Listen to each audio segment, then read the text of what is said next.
Doubt Thalapathy. No doubt. என்னோட celebrity கிரஷே விஜய் தான் என கூறுகிறார் டிராகன் புகழ் கயாடு லோகர்.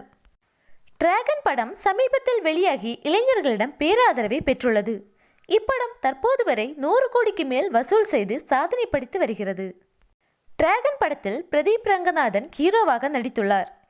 இப்படத்தில் முக்கிய கதாபாத்திரத்தில் நடித்திருக்கிறார் நடிகை கயாடு லோகர்.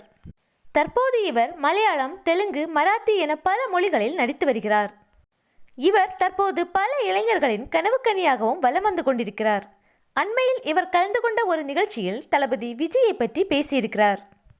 அவரிடம் உங்களுடைய ஃபேவரட் செலிபிரிட்டி கிரஷ் யார் என்று கேட்கப்பட்டது. அதற்கு கயாடு லோகர் சந்தேகமே இல்லை, என்னோட ஃபேவரட் செலிபிரிட்டி கிரஷ் தளபதி விஜய் தான் என கூறிவிட்டு என்னோட ஃபேவரட் ஃபிலிம் தளபதி நடித்த தெரு என்றும் கூறியுள்ளார். பல நடிகைகள் தளபதி விஜய்க்கு ரசிகைகளாக இருப்பது அனைவரும் அறிந்ததே. கயாடு லோகரும் தற்போது இதில் இணைந்துள்ளார்.